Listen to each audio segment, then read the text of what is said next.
शेकडा नफा तोटा पाहूया. एका वस्तूची खरेदी किंमत आणि विक्री किंमत यांचे गुणोत्तर 10:11 आहे, तर शेकडा नफा किती? आता इथे आपल्याला शेकडा नफ्याचं सूत्र वापरायला लागेल. शेकडा नफा काढायचा आहे.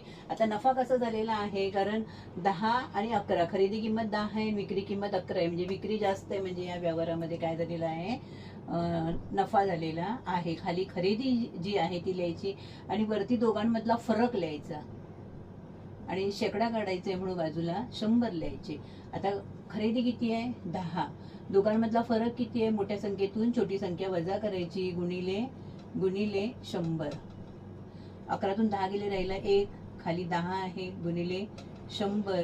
100 एके 100, खाली 10, उत्तर किती आलं, 10. शेकडा नफा किती झाला ह्या व्यवहारामध्ये, 10%. म्हणजे शेकडा 10 हा झालेला ह्या व्यवहारातला नफा.